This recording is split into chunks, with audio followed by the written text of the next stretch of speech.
Aujourd'hui, nous allons vous présenter la transformation numérique du groupe IKEA et nous ferons l'analyse de l'impact que cette transformation a eu sur l'expérience client.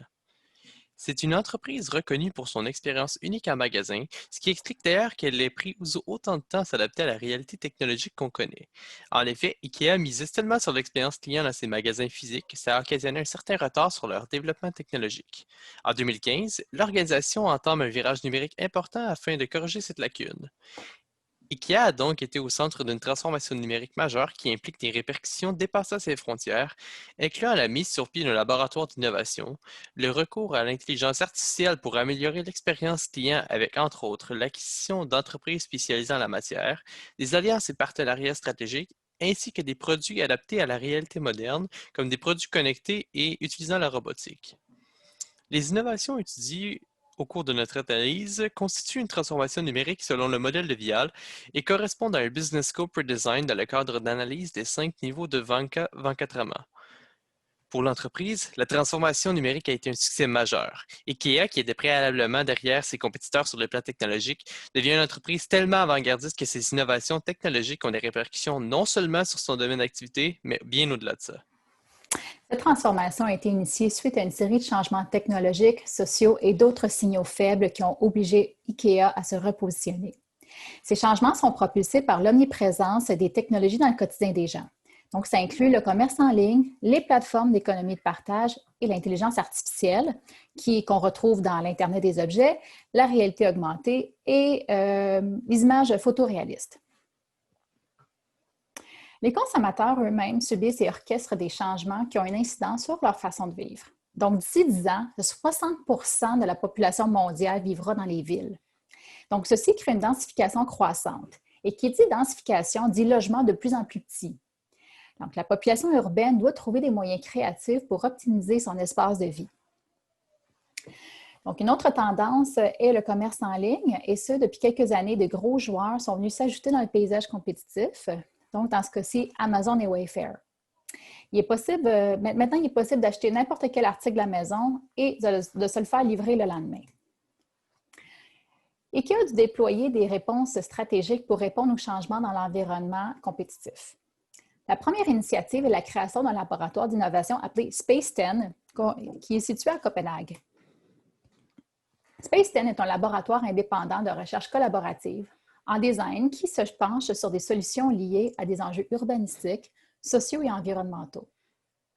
Leur recherche, qui intègre les dernières technologies comme le machine learning, la vision artificielle ou la réalité virtuelle, repose sur des problèmes actuels et futurs.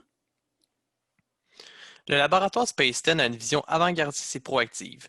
Ces projets sont des recherches portées sur les enjeux du futur et le bien-être commun, en prenant en compte les changements sociétaux, environnementaux et technologiques de la société moderne. La création de Space 10 introduit de nouvelles capacités dynamiques pour IKEA. C'est une application directe d'un growth mindset, puisque les explorations du laboratoire sortent de la zone de confort d'IKEA et de son expertise. Ce mindset mène d'ailleurs IKEA à aller plus loin et sortir de son business scope initial. Alors qu'IKEA disait A better hope creates a better everyday, avec Space 10, ça s'étend plutôt à A mission to create a better life for people and the planet, ce qui illustre clairement l'élargissement de la mission. Les technologies jouent pour IKEA un rôle crucial dans l'élargissement de leur champ d'activité. IKEA, toujours dans les réponses stratégiques, donc IKEA a acquis 2 startups dans le but d'accroître ses capacités. La première acquisition est TaskRabbit, une plateforme d'économie collaborative permettant de connecter des gens qui, d'une part, recherchent et d'autre part, offrent des services d'aide de tâches domestiques. Cette acquisition a permis à IKEA d'offrir un nouveau service qui vient s'ajouter à la proposition de valeur. Les clients peuvent désormais sous-traiter l'assemblage des meubles contre rémunération. Donc, l'avantage pour le client, ça permet de déléguer une tâche ingrate. Et l'avantage pour IKEA, en sous-traitant la main-d'œuvre, IKEA offre un service sans devoir gérer le personnel ni la logistique. L'acquisition d'une startup comme TaskRabbit souligne l'intérêt d'IKEA d'aller plus loin que la simple vente de mobilier. Cet ajout permet la diversification des activités de l'entreprise en ajoutant la sous-traitance de l'assemblage des meubles. IKEA prend ici ce qui est un point de friction dans l'expérience client, qui est le montage des meubles, et le transforme en une opportunité d'affaires. IKEA a acquis une autre entreprise, Geomagical Labs, cette fois dans le domaine de la réalité augmentée. Pour le moment, cette acquisition ne s'est pas encore concrétisée en nouvelle proposition de valeur, mais ça permet à IKEA d'accroître ses compétences en vision artificielle et réalité augmentée grâce à un expert dans la matière plutôt que d'essayer de développer cette expertise à l'interne. IKEA a également conclu des partenariats avec des firmes externes. Donc, la première est avec Sonos, un des leaders dans les haut-parleurs intelligents. De ce partenariat est née la collection Symfonisk, qui offre des haut-parleurs intégrés dans des meubles. Symfonisk fait partie de la division HomeSmart, une section permanente récemment créée chez IKEA qui regroupe tous les objets intelligents. Donc, ça inclut les ampoules, les stores, les gradateurs connectés, ainsi que l'application mobile qui vient avec. Donc, HomeSmart fait désormais partie intégrante de l'offre du détaillant, au même titre que la cuisine ou la chambre à coucher. Le deuxième partenariat important est avec l'entreprise Ori Living, une start-up spécialisée dans les meubles robotisés. De cette alliance est née la gamme Rongen, qu'on retrouve pour le moment au Japon et à Hong Kong, là où les appartements peuvent vraiment être minuscules. Donc, grâce à un écran de contrôle, l'usager peut activer un changement de fonction auprès de ses meubles. Ces alliances d'IKEA avec des entreprises externes sont des éléments qui rendent leur réseau d'affaires plus flexible. Ce sont des partenariats stratégiques articulés autour des expertises d'IKEA qui viennent complémenter leur savoir-faire afin de grandir sur de nouveaux horizons. Comme le disait Venkataraman, "We leverage the best-in-class expertise within our extended business network", ce qui est exactement ce qu'IKEA fait ici.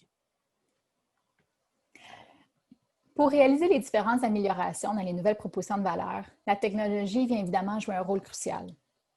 Une utilisation qu'IKEA a su maîtriser au fil du temps est la réalisation et l'emploi d'images photoréalistes.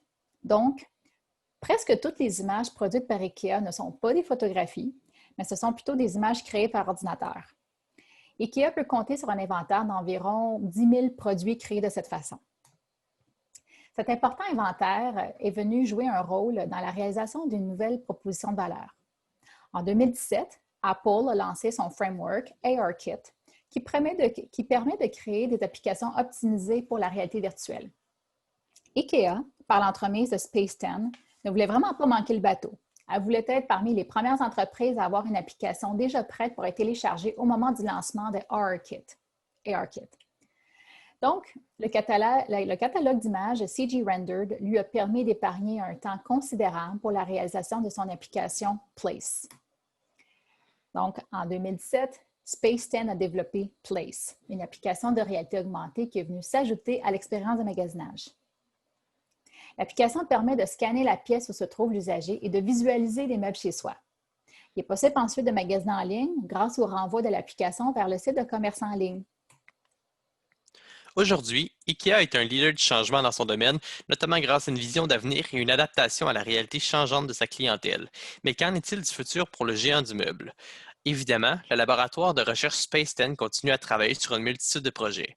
En premier lieu, on a SolarVille, qui est un prototype de village alimenté à l'énergie propre grâce à des panneaux solaires installés sur les toits de chaque demeure. Dans un même village, chaque maison serait connectée les unes avec les autres et pourrait communiquer entre elles. Elles pourraient également s'échanger de l'énergie afin d'assurer une utilisation optimale et responsable de l'énergie solaire. Ensuite, un des projets les plus ambitieux d'IKEA, le Furniture as a Service, pourrait révolutionner l'achat de meubles. Comme son nom l'indique, IKEA espère populariser la location de meubles en tant qu'alternative à l'achat. L'objectif derrière ce projet est de réduire le gaspillage de matériaux en redonnant une deuxième vie à des articles qui, autrement, auraient sans doute été jetés. Ce sont des pistes de développement cohérentes avec la vision ambitieuse d'IKEA et de Space 10 qui prennent en considération les changements sociaux et environnementaux dans leurs décisions d'affaires et créatives.